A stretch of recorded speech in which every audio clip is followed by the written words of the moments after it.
that most men live lives of quiet desperation. It's one of my favorite quotes ever because it's true. You're just in this world where you just can't wait to just run away. But I think one of the reasons why these people have this deep-seated anger and resentment is there's a bunch of people out there that have these lives that are deeply unsatisfying, because I think there are so many people that are working all day long doing something that is deeply unsatisfying and almost painful. Yeah, soul killing. Soul killing. Yeah. They're stuck in traffic all day, and then they're stuck in a cubicle after that. They relish the time to take a shit in the bathroom and look at their phone. I mean, they literally do that. That's a highlight of someone's day. They get in traffic on the way home. They get home after that, they're watching television, and they're f***ed. If people have a regular day job, if you could just find some one thing that you do as a passion project and just keep building on it, just keep watering it, keep adding fertilizer, keep giving it attention, keep giving it focus, and you can escape. You can escape, and you can be self-serving. You could be okay. You're gonna be okay.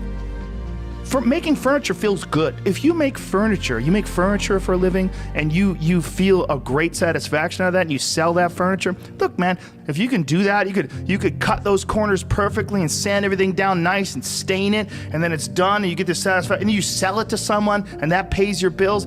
That is infinitely more satisfying than being stuck in some fucking cubicle working for someone that you don't want to work for, having to have these stupid fucking office meetings, talking to people in human resources, sitting down with your supervisor where they evaluate your job performance, and you're not really, you really need to be enthusiastic about this company. This company is your future. This kind of you're like, fuck, kill me now. There's a lot of people out there that would way rather do something else, and I hope they understand that they can. And people that are trapped in bad situations, one of the problems is you feel like this is your future. You feel like you're fucked and you can't get out of that. There's no hope. There's no light at the end of the tunnel. There's no rainbow. And if you feel like that, that alone can be incredibly defining and limiting. But if you can look at yourself objectively and say, okay, I kind of am fucked here. I'm in credit card debt. I'm working in a shitty job. I don't like what I'm doing, but I have some ideas. I need to feed those fucking ideas. And I need to feed them and water them, and I need to set aside a certain amount of time every day to just try to make those things happen. You can do that.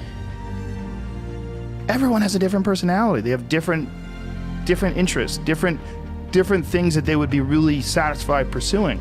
That's not encouraged. What's encouraged is go find a job. What's encouraged is go find some place that you can shove yourself into. Go find a square hole that you can stick your round peg and just jam it in there and shave down the top and the bottom so you slide in with all this extra space on the sides and feel like shit for the rest of your life, because you need a job, because you're in debt, because you have credit cards, because you have student loans, because that's what everybody does. And so you do it too. That's what's wrong. You have an apartment you have to pay for. You have a car you leased. You have a wife that you have to feed. You have a child you have to raise. You have your mortgage. You have your this. You have your that. And that's where it all comes from. Well, the opportunity takes place usually when you're young and you don't have any responsibility. That's when you have your options. Well, your options are severely limited the more you gather responsibilities. Like if I had to, as a 51-year-old father of 3, married man, pays taxes, has a house and a mortgage and a business and all that jazz. If I had to quit everything now and struggle the way I struggled as a stand-up comedian, it would never work.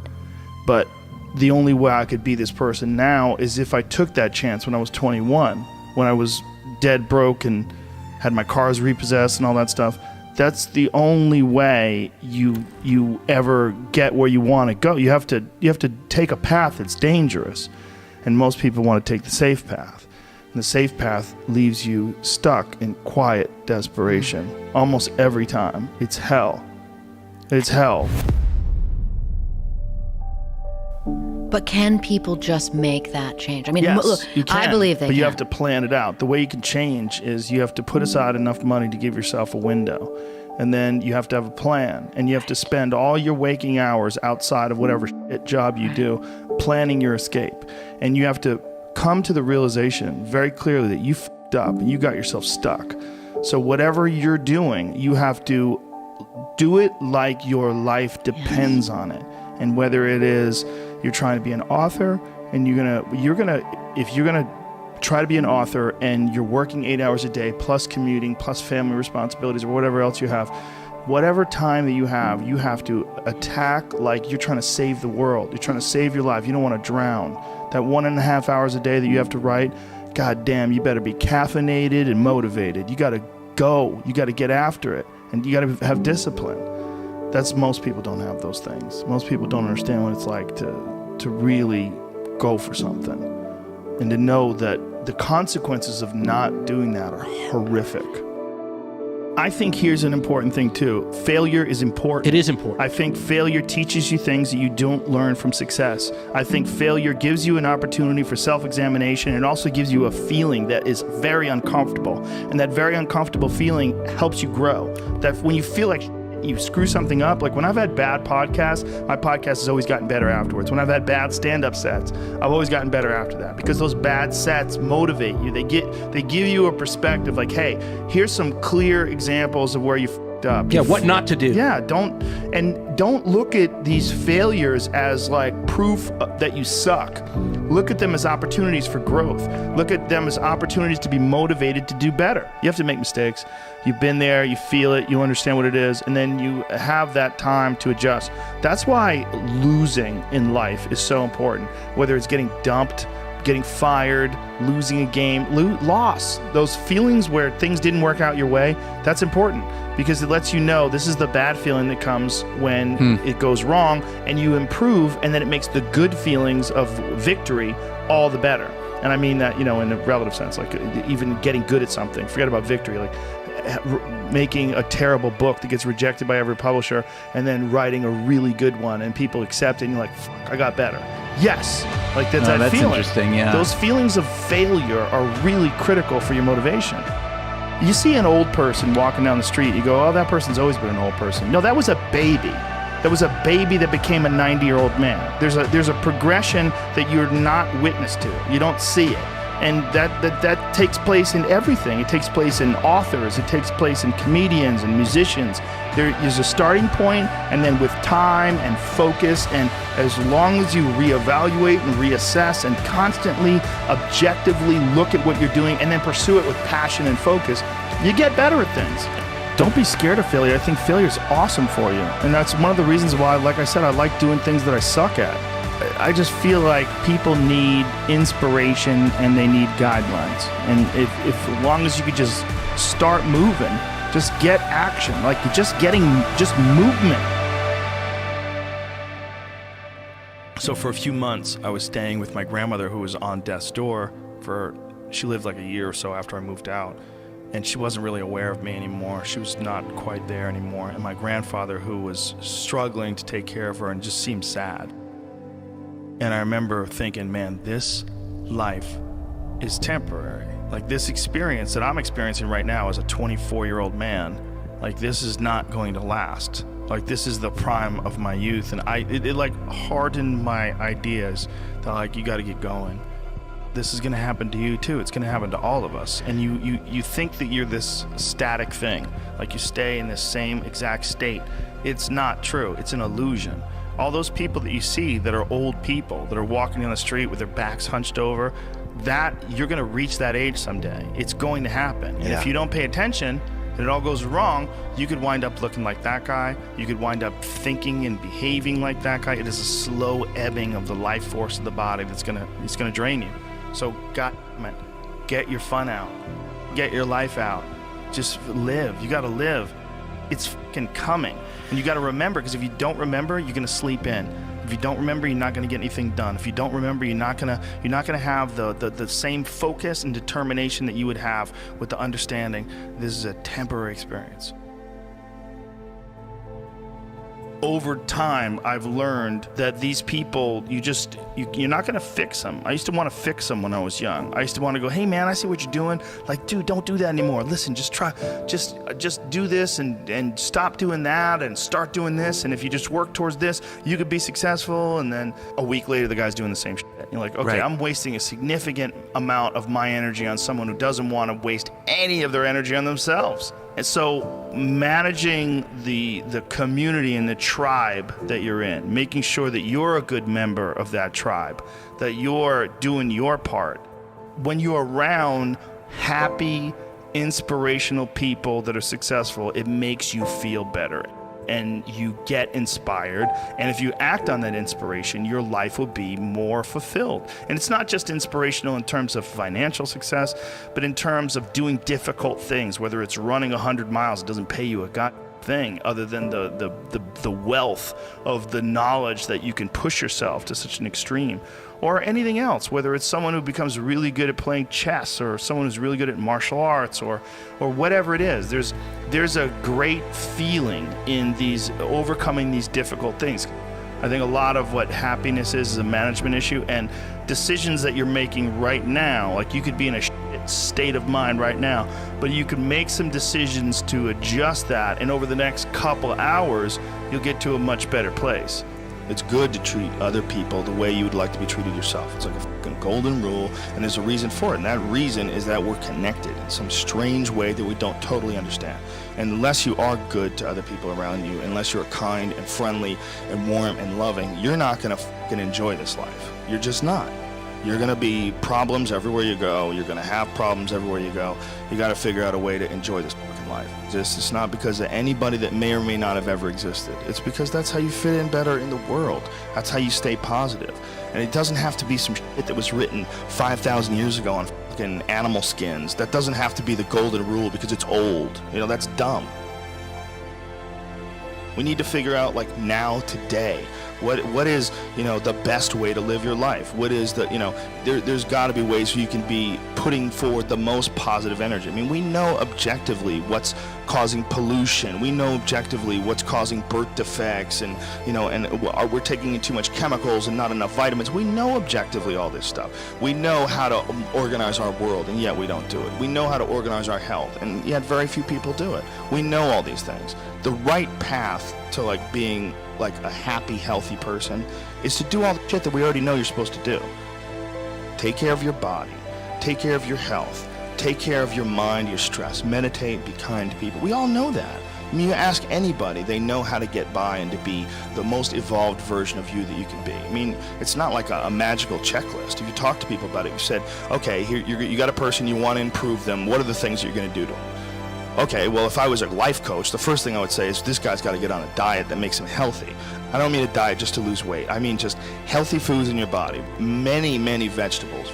Start working out your body and get a better sense of, like, how this machine feels when it's moving, it's flowing better, there's less tension in it, your mind feels like relaxed, and you enjoy every single moment of the day better. Step one, everybody knows that step, right?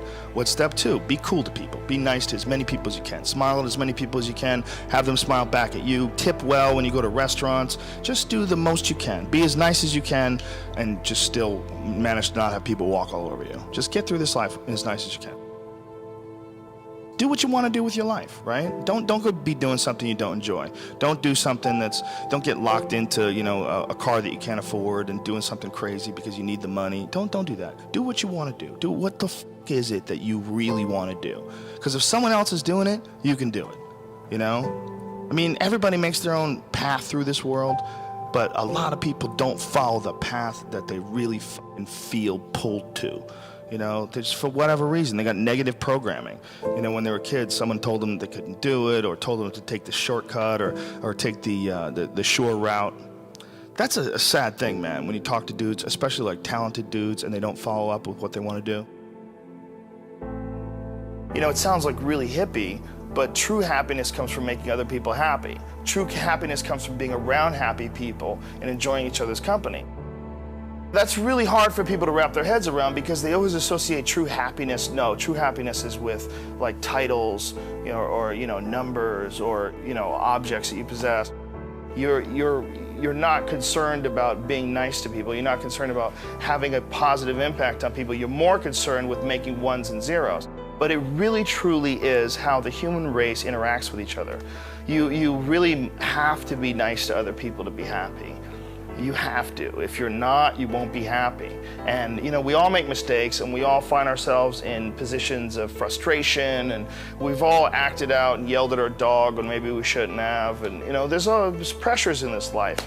But I think it's really important to recognize what those truly are, and to understand that at the end of it, we can alleviate a lot of how we deal with in this life if we really treated people the way we would treat them, as if they were ourselves living another life.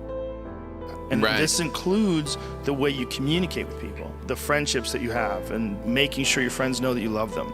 They drive you, they change your opinions, they challenge you, they show compassion, you open up to each other. I mean, this is everything in this life, is community.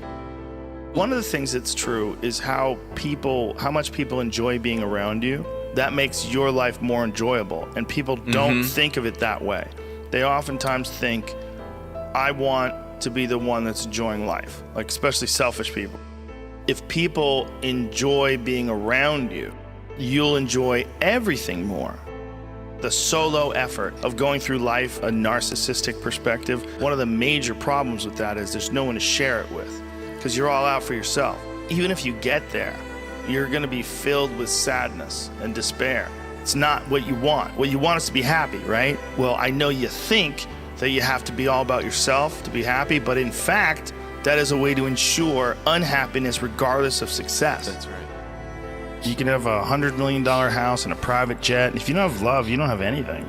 You're missing the key ingredient. It's like having cement but not having water. You have nothing. It's just hard for people to understand that there's techniques and there's strategies and there's philosophies that can help you steer through this world with a happier life. And that is a big part of it. A big part of it is embracing love and friendship and camaraderie and being nice to people. It's hard for some people because they're not even nice to themselves. What I'm saying is the way you are with your family and your friends and your loved ones and the people you communicate with, get better at that, because we need each other. Love is the most important thing, and that sounds so cliche, but without love, it's all useless. This is a really important one, because people have this idea that somehow I'm 30 years old, I shouldn't be doing this anymore. I'm 50 years old, I should have learned by now. That's all bullshit. Throw that away. Toss that shit aside.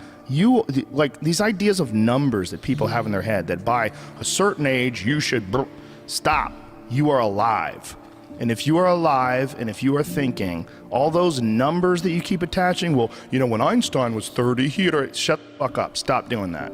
That is a waste of your time. And stop saying to yourself, I should be better by now. I'm such a total non-helping thought.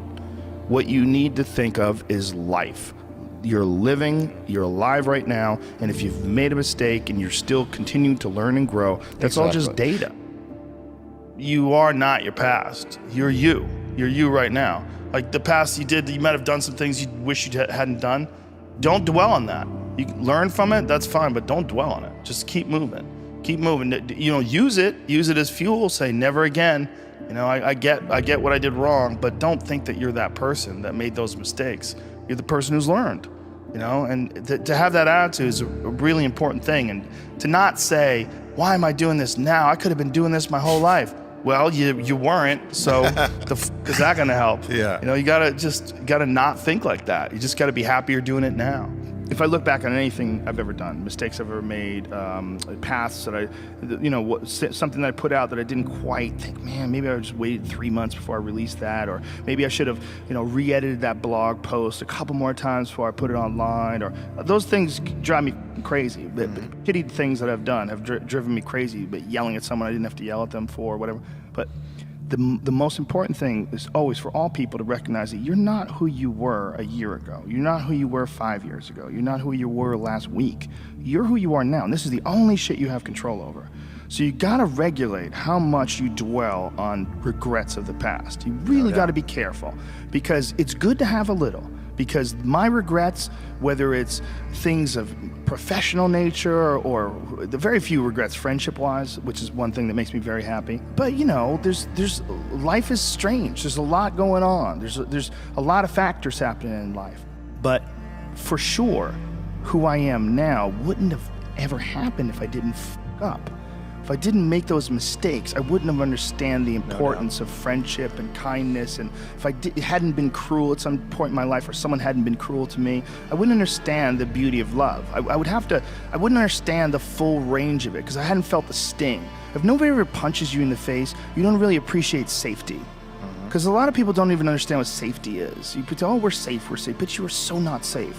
It's way better to drive your car straight after you almost lost control on a turn. Like, and then you get back straight, you're like, whoa. Sure. I'm not saying that you should go sideways around corners, but what I am saying is that there's a fucking yin and a yang to this world, man. And you gotta fuel yourself with the fuck ups. And most people get stuck in these patterns because they define themselves as a fuck up, or they define themselves as a person who doesn't follow through on their ideas, or a person who doesn't pursue their real interests and loves. You define yourself by that. Well, you know, I guess I start things and I quit. No, you don't. No, you have started things and you quit. And it gives you a horrible sense of regret that's made you define yourself by that. You don't have to do that. You don't have to do that. We all do things that we're not happy that we did, but that doesn't mean that's you now. I don't want to hurt anybody's feelings. I think people that hurt people's feelings, even if you justify it, you know you did something. And I think that fucks with your head, and it devalues you in your own eyes. You're not a hero in your own eyes. You're not someone who you respect. You know, you're doing what you got to do to get by, but ultimately you're not respecting yourself. And I think we all have a certain amount of appreciation and respect for hero figures. You know, like we all look at like the guy who never lies and always does the right thing and fucking helps everybody out. And that's the John Wayne character. You know, that's the ultimate hero. And when you look at your own life and you don't stack up, you're a thief. You stole money from your wife's purse, and you know you don't want to smoke cigarettes, but you fucking have to. You can't deal with the stress. You smoke. You devalue yourself. You slowly start devaluing yourself. When you look at yourself, you realize that if you were judging yourself, you would judge yourself unfavorably. If you're stealing, if you're hurting people, if you're damaging 100%. People. So no matter who you can't pretend you're the hero of your story. You can't. You have to be the hero of your own story. And you can do that. You can be the hero of your own story that woke up today. You can be the hero of your own story that at 40 years of age stopped, got out of bed and said, I'm not doing this anymore. I'm doing this differently 100%. Now. I am going to figure this out, and I'm going to do it only by my instincts and only by my morals and my ideals and my mind. And I'm going to be dead honest with myself, because I'm realizing this is not going to last forever. And I'm going to be the nicest fucking human being to everyone I meet, possibly. And I'm going to get myself in shape, and I'm going to eat healthy. And I'm going to do this because this is me now. I decide that this is me. And people have to realize that you are not your past. You are not all the times you f***ed up. You are not all the times you couldn't get it up. You are not all the times you were drunk and you threw up in someone's car. That's not you. What you are the person who's learned from a great deal of experiences. And if you learn correctly and if you process them correctly, you'll have a happier life. Look, there's a lot of ways you could look at bad events. You could say a bad event is just who you are, and you just have bad events, and you're a fucking loser, and life hates you, and God hates you, and look at that, happening to Mike again. Can't fucking believe it. There's a lot of guys who go through life like that.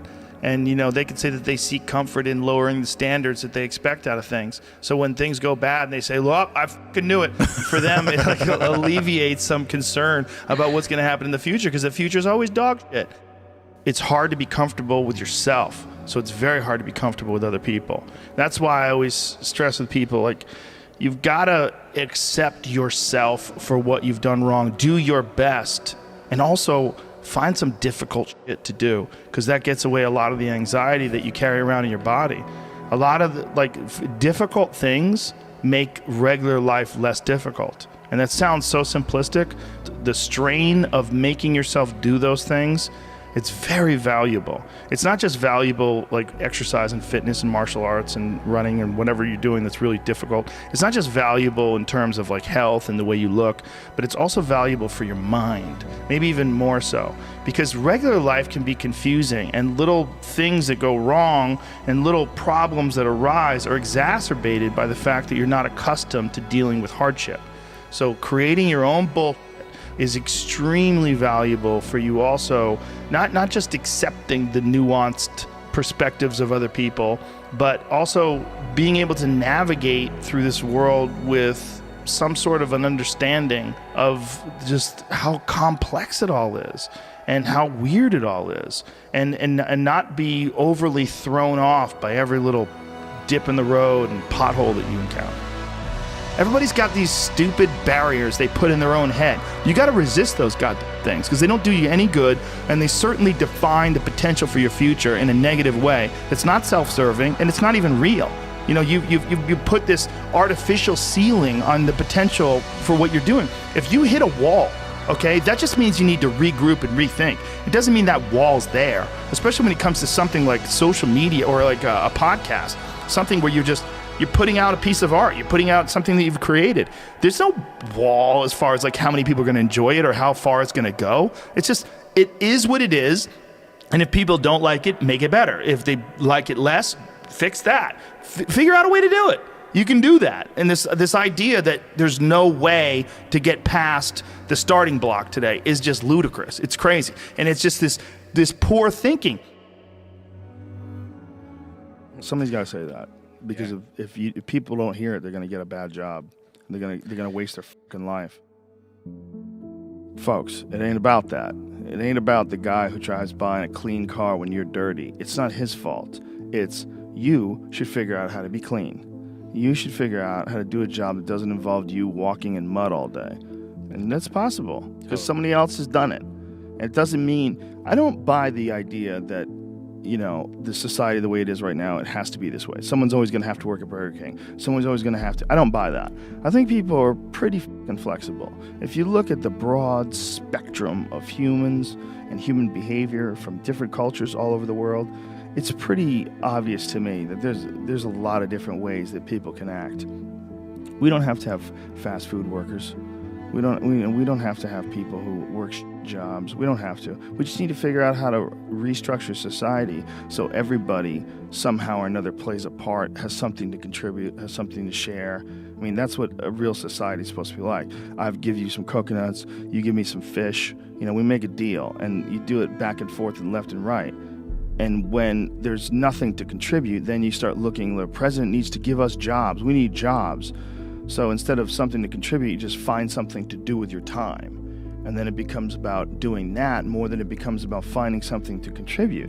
So society gets wrapped around becoming a part of a machine. Society, instead of becoming a bunch of individuals that are expressing themselves in unique ways, and everybody sort of borrows and shares and sells this and you sell that, and we all sort of figure out how we can contribute in a society, we got sidetracked and diverted into these boxes that they call companies and corporations, and we got stuck into these containers that they call cubicles or offices, and we got forced into this system. So our time, instead of it being invested in making pottery or fixing cars or doing something where you have a passion or you have some sort of a connection to, instead of that, you've sold your life to sit in a box and work for a machine, an uncaring machine that demands productivity. It doesn't understand you. It doesn't want to understand you. It has a bunch of very strict things in order to keep the humor at a minimum in the office, just in case one of you kids says some stupid sex jokes that gets them sued and they have to give somebody $1 million. So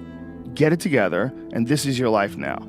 No natural behavior. Everybody's wearing clothes they don't want to wear. Everybody's showing up and doing something they don't want to do, they have no connection to. That's the problem with our society. And then what's the reward for all this stuff? Go home, get a big TV. Go home, you're going to get a shiny belt buckle. You're going to get a nice purse. You're going to wear shoes that you couldn't afford last week. You're going to get that dream car. And every week we're chasing down this new object. And every week we're trying to fill this hole in this sad shadow of a life that we've been left with after work. That you work 8 to whatever the hours a day plus commuting, and then you're like this. And that's your life. That's your real fucking life. All that other stuff is not your life anymore. All that other stuff is work. And most of us have committed to that. I know you've been there before, and I've been there before. And we understand that it's a trap because we got out of it. But for the people that are in it, a lot of times they don't even understand it's a trap. They just think it's a good job. They think they got dental.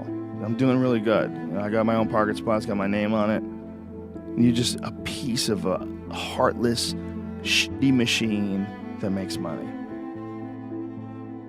I think everyone looks forward to this utopian time where whatever motivates them, drives them, freaks them out right now can be set aside, the work is done, and you can just sort of like watch the sunset over the pond. And the problem is this utopian vision of the future that we have is probably a carrot that's on a stick that we'll just never reach. And we keep working hard to improve our society and our life and ourselves and our families and our relationships, hoping that one day we'll achieve this ultimate peace that will never come. When you're alone with your thoughts, you get an idea of what your thoughts actually are. If you live your life just acting constantly on the momentum of other people's expectations, of you wanting to be liked by these other people, you can run into a trap, and you set up a life that you didn't really want. You're trapped in this situation where you have a mortgage, you've got credit card bills, you've got student loans you have to pay, you have a bunch of shit going on that you have to continue to feed. And all that, and especially if you have a family and you have to feed them, oh my goodness, then you're fully locked in. You can't take any chances whatsoever. And oftentimes people make the mistake of getting stuck. And it is just a tactical mistake, just like it would be a mistake if you got stuck on a video game. Just like it would be a mistake if you followed a map incorrectly and you got stuck in the woods. Your life is certainly some sort of a journey. It's certainly some sort of a journey. And we have to all be aware that when we're making journeys, we're not going to always make the right steps. And sometimes you have to back up and try again. And if you're in a position where you can't back up and try again, you've trapped yourself. And the system will set out honeypots for people to get trapped in. The system will set out the ideas of retirement, the ideas of the golden years, providing you benefits, providing you a healthy work environment. Why? Well, because they want people to work for them. They don't want people to realize their own dreams and escape. And that's a pain in the ass. So you got to hire more people and train them. And they want to set it up so that you stick around. You stick around in some sort of an unsatisfying world. It's up to you to see that video game problem, to see that issue as it comes up on the map. And no, I think this is a right turn. To see all the problems that could potentially lay in front of you and calculate your future. And then also look around at all the people that didn't do it and look at the misery that they're in and learn that you don't want to be like them. And then look at the people that have kind of taken chances and navigated their way. What did they do differently than you? What objectivity do they have that maybe you lack? What insight into their own mistakes are they willing to delve into that you're not, that you step back and you go, I just don't want to look at myself that closely. But the person who's able to look at themselves the closest is going to get the more rational results. I completely agree with you, and we're going to get attacked for this by people who are unhappy with their choices in life. And that's a fact. There's a bunch of people that will say, yeah, well, I have a family, so, it's a great idea for you to just go out there and go crazy. I have people to support. You need to listen. Stop saying that. Stop saying any of those things. Every single person who has ever done anything worthwhile or exceptional or difficult or extraordinary, anyone, whether it's great artists or authors or mathematicians or whatever the it is, everyone encounters difficulties. There is no easy road. It does not exist. It is impossible. Everyone has issues. If you have time to pursue a hobby, if you have time to do anything in your life, you can better yourself. And here's one way you never better yourself. When you come up with excuses for why other people are successful and you're not. That shit is fucking dangerous. When you give yourself an escape. Yeah, well, that's easy for you to say. You do this, you do. Trust me. Everybody has a hard road. We all go through hard times. We all go through depression. We all go through doubt and moments in your life where it's really fucking difficult and you're trying to figure out what the your path is going to be. It's hard as shit. But that is what makes you a person. And those difficult moments are what build your character.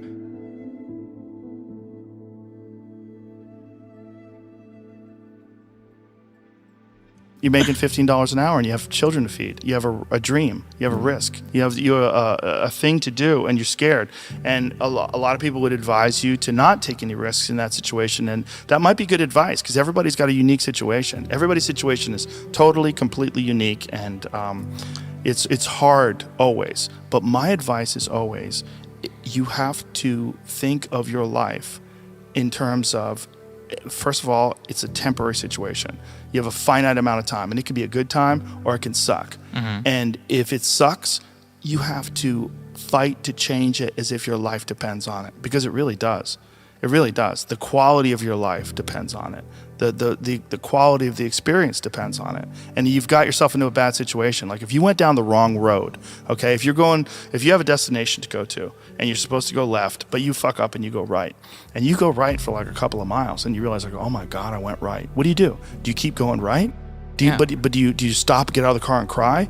No, you realize like, oh my God, it's going to take me hours and hours and hours to go back and turn around and turn back. Yeah, that's what you got to do. You got to get better the same way you got sick. You've been living your life, and if you've been living your life with a bad diet or with a bad mindset, or you've been living like blaming other people for your failures, you've got to recognize that those things are not serving you well, and you have to back up and you have to go left. You have to go the right way. You have to figure out a way to get on the right path. And for a lot of people, that kind of change and that kind of alteration of these comfort patterns that people fall into is extremely difficult to do. But you've got to do it. You've got to do it. It's the only way to do it. Wondering why other people's success, or wondering why other people are successful, is the refuge of losers. It's a loser mentality. It's a loser occupation. It's a loser practice, because you're wondering why other people are successful. Like, who gives a You can say you think it sucks, but to spend time wondering why someone is successful and hating on someone for being successful, it doesn't do any good. It's like, what is that old expression that jealousy is... It's a poison that does the opposite of its intended. It doesn't affect the other person at all, but it poisons yourself. It wastes your energy and time. And everybody's different. Everybody's similar, but everybody's different. And your attitude has a giant effect, not just on your life, but on other people's lives around you. That's the other thing about it. Those I can't catch a break guys, get them the fuck away from me. I can't be around those guys. I don't want to hear that shit. I don't want to hear that shit. I don't buy it, because everybody has bad breaks. Yeah. I've had a shit ton of bad breaks, but you know what I did? I stayed up and I thought through it, and I figured out what the fuck I did wrong, and then I went back. It's like I fucked up everything I've ever done 100 times. There's no other way to do it. And I've had a bunch of shitty breaks. Everybody has. But you got to realize when you have those shitty breaks what that is. It's an opportunity for you to reassess, reboot, get better, figure out another way, find another way through. It's just little challenges. And the people that look at those challenges and go, why do I always have these challenges? They're cancer. Those people are dangerous to be around. They will rob you of your enthusiasm. They don't give you any fuel. They're the opposite of fuel. Like the fuel people, the people that are kicking ass, the people that are out there just fucking hustling, always getting things done. You go and get after it. You don't make any excuses. And those kind of guys are fuel. But those I can't catch a break guys, they're the opposite of fuel. They're just pissing on your fire. They're no fun. The people that surround them are all idiots, because only idiots want to be around I can't catch a break guys. Yeah. Only the dummies stick around. After a while, even if they're your good friend, you got to be like, bro, you got to fucking stop. You got to stop with all this I can't catch a break bullshit. All the time you're complaining, you could be instead hustling. You could be instead chasing your dream. You could be instead figuring out what you're doing wrong, trying to improve certain aspects of your life, getting your shit together, reading a book, meditating, something. Fucking something. But this I can't catch a break shit is not helping anybody, and it pushes everybody away from you. But some people, they get caught in that pattern, and it might be their parents, it might be how they were raised, somebody might have told them they were useless real early on, and it's stuck, and they never feel like they get enough reassurance. They never feel like they get enough motivation. And they feel like other people get more. And they look at all these other people, how come he gets that? How come she gets this? How come he's got that going on? And all that's bad for you too. That shit no good for you. There's no one human being where everyone's gonna listen. Mm-hmm. There's no one positive message. Hey, we should just love each other. hey, we should value community and friendship, and we should take care of our bodies and be healthy. That could say anything where everyone's going to listen. Yeah. But that is the most significant factor. The most significant factor is doing things that are positive both for your health and for your friendships and for your community, and also like choosing a path in life that is actually rewarding and satisfying. And that's hard. It's a very difficult thing to do, and this idea that everybody starts at the same starting block is fucking total horseshit. And that is something that people who are doing well like to stick in the face of people that really were dealt a really bad hand of cards. The problem with human psychology is that we do tend to concentrate on negative things. It's not healthy for anybody. And the more time you can concentrate on yourself and people you care about and friendships and love and community and your actual interests, real interests. You should have hobbies, you have things you're curious about. The more you take care of your own bullshit, the less you're going to worry about other people's bullshit. And the more you can enjoy things that you're actually interested in, as opposed to spending time cultivating negativity, which is so intoxicating. It's so easy for people to get caught up in this artificial drama.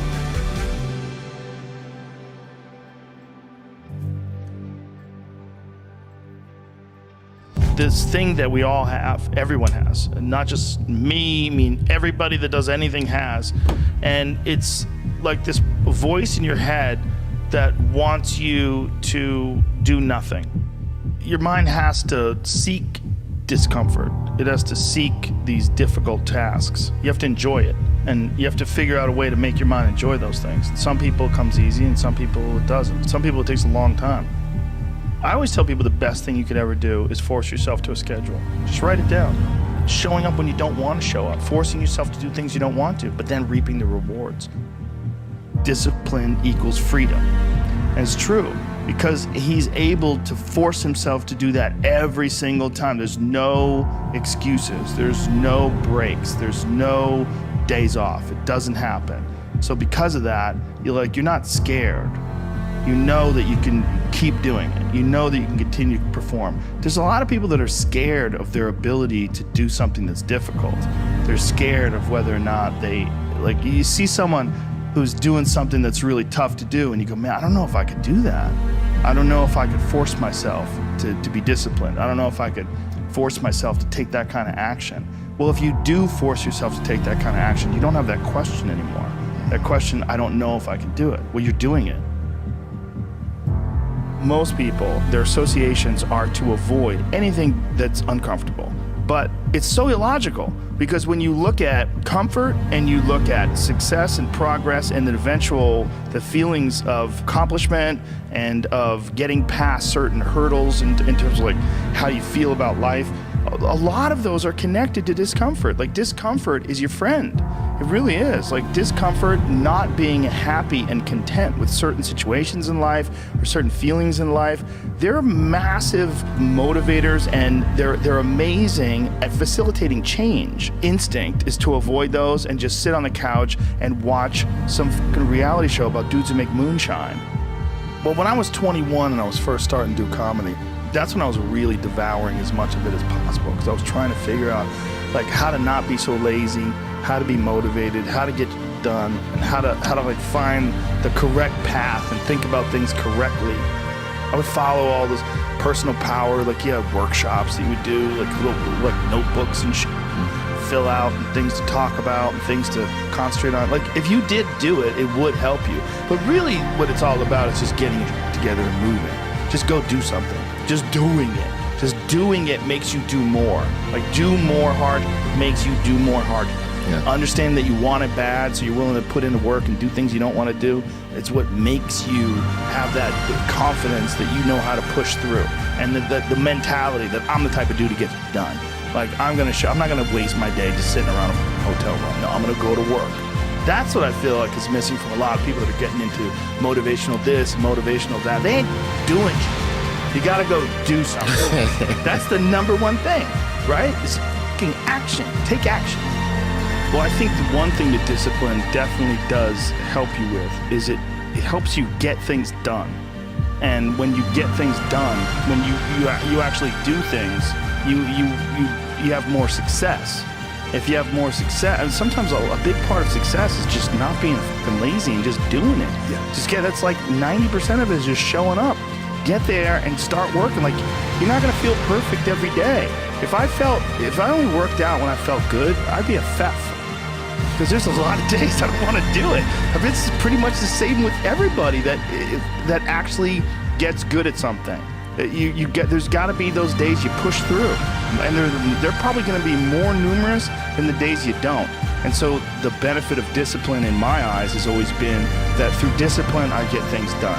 I always say that I'm like the most lazy, disciplined person I know, because I don't want to do it. Yeah. But I always do.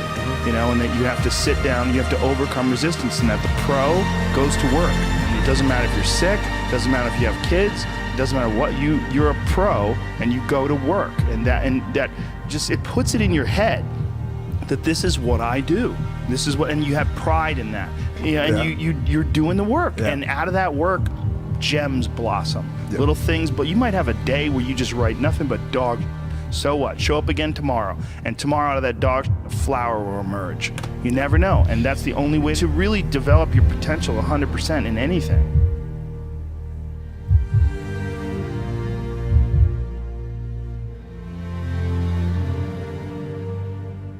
One of the worst decisions a man can make, I can only speak for men, obviously, is to be comfortable. I don't think you should try to be comfortable. I think what you should try to do is try to earn comfort.